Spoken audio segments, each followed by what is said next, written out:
If you ever have played on a teeter-totter, one thing you might notice, if you sit on one by yourself, so here's the seat, there's the handle, there's a person. If you sit on one end and you're on the teeter-totter by yourself, you're going to rotate the teeter-totter downward until it hits the ground. Right? The teeter-totter will then be something like this. And you'll notice, especially if the teeter-totter's high enough, that as you start to go down, you're not moving very fast, and then you pick up some angular velocity as you near the ground.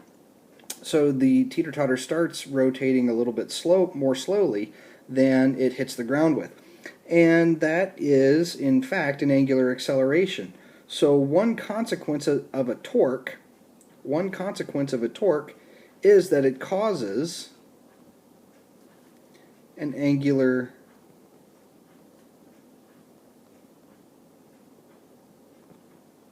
acceleration in the absence of friction or other forces and torques. Okay, so a single torque put onto a frictionless object, which a teeter-totter is fairly close. It's not, of course, absolutely frictionless, but it's a good approximation.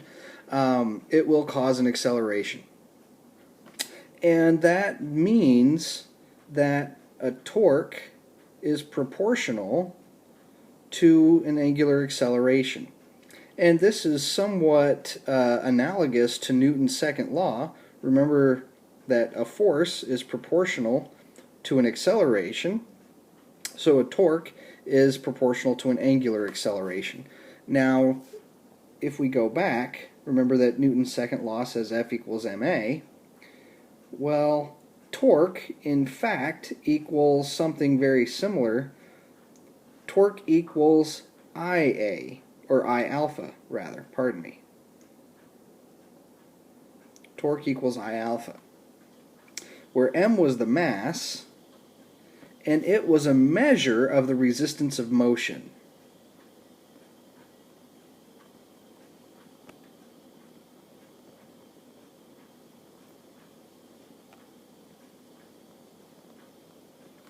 Here, I plays a very similar role. We call this the moment of inertia, and by the way, this is what the term inertia means. And so mass and inertia are essentially the same thing in the context of Newton's second law. And the moment of inertia is the measure of resistance to an object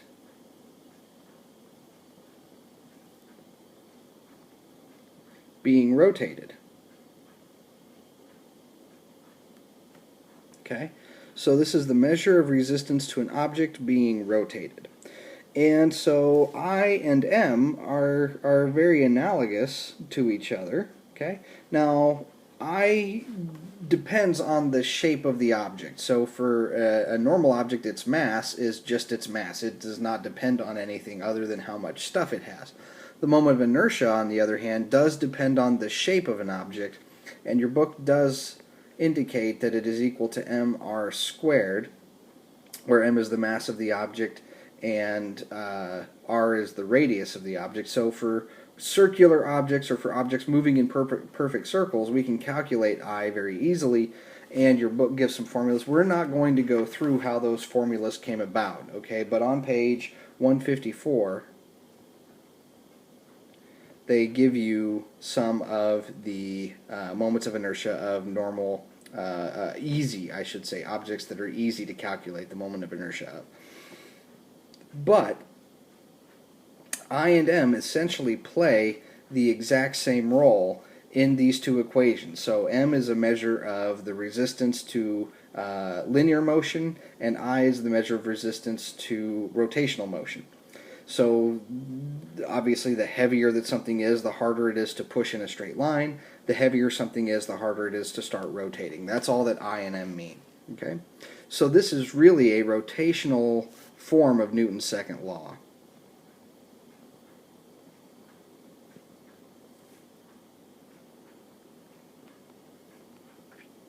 Okay, so this is really a rotational form of Newton's second law. And you might guess that, well, if a rotational object can have a force put on it in the form of a torque, if an object is rotating with constant angular velocity, maybe that quantity has some special meaning, since an object moving with constant linear velocity has some special meaning too. So remember that linear momentum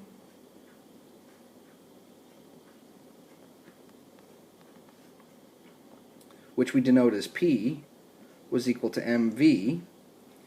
And we do indeed have the rotational analog of this. Oops. And we call the rotational analog, we call it angular momentum. And we simply denote angular momentum as the letter L. And you might guess, well, here we have an M and here we have an I. So in the rotational case, I takes the place of M. So we're going to have an I. And in the case, in the place of V, we're going to have an omega. So angular momentum is just an object's moment of inertia times its rotational velocity. Now, conservation of angular momentum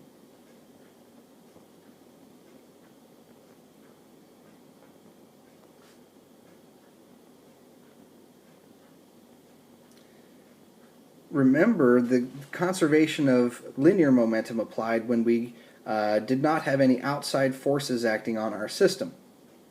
Well, in this case, the conservation of angular momentum applies when we have no outside torques.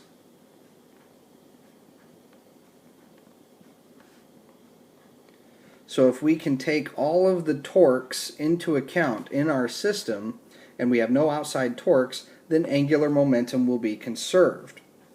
Okay? So one of the classic examples of angular momentum being conserved is the ice skater.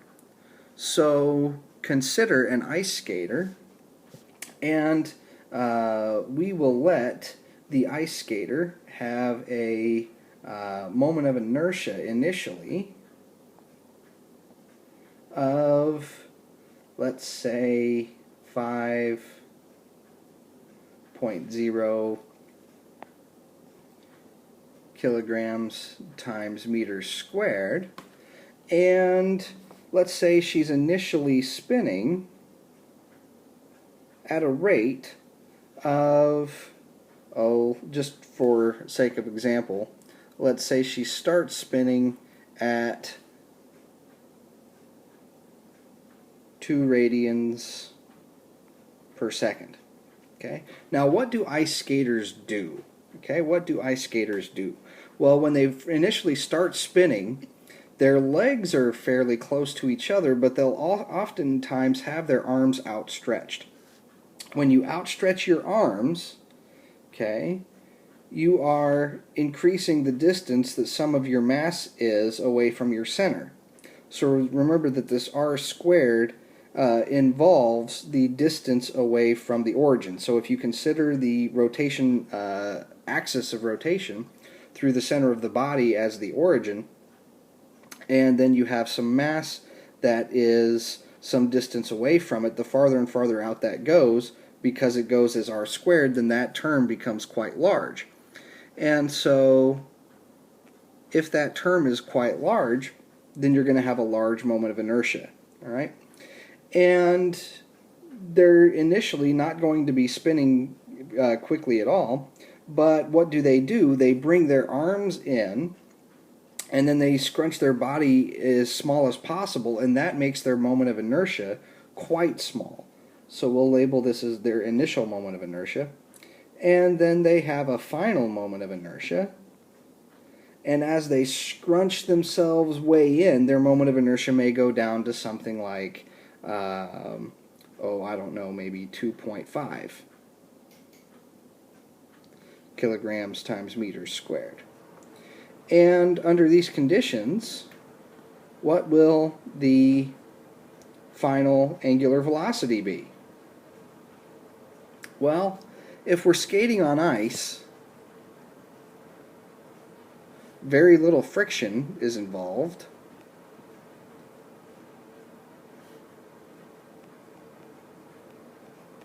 So there's really not much in the way of any outside torques acting on our system.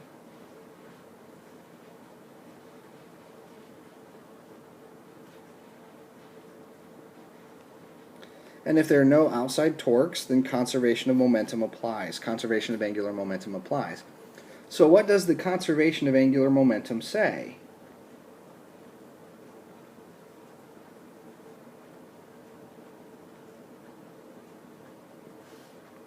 Conservation of angular momentum says that whatever my initial angular momentum in my system is must be what the final angular momentum in my system is. Right? That's what it means.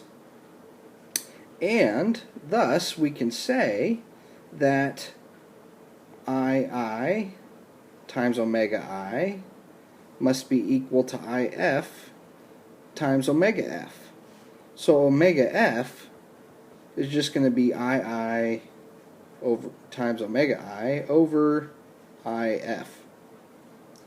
So if we start to plug in our values now, we're going to get 5.0 kilograms times meters squared times 2.0 radians per second. Whoop. Divided by 2.5 kilograms times meters per second squared. That's her final moment of inertia. And if you do this, well, 5 divided by 2.5 is 2. 2 times 2 is 4. So their final speed is going to be 4 radians per second. They've essentially doubled their speed. Now, this is not necessarily realistic. If you ever watch Olympic skaters, they can go much faster than double their speed. Whatever their initial speed is, they can do more than double it. But this does give you a sense of how angular momentum works. Now, there is one thing that I want you to, or that I want to leave you with, and that is the issue of the bicycle wheel.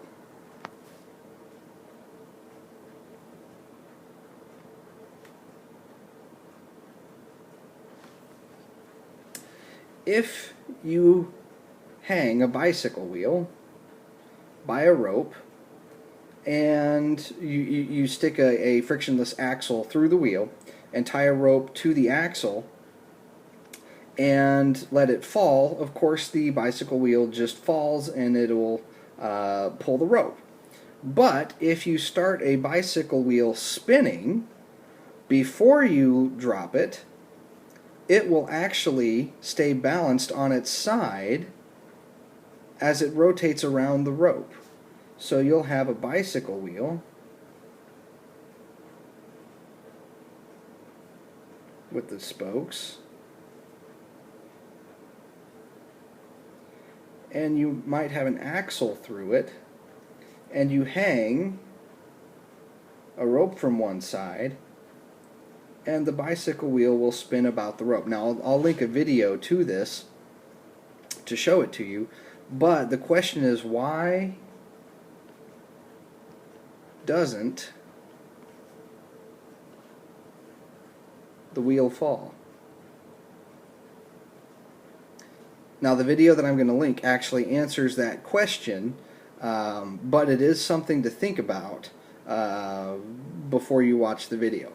So, next chapter we will start in on fluids, and we will see you then.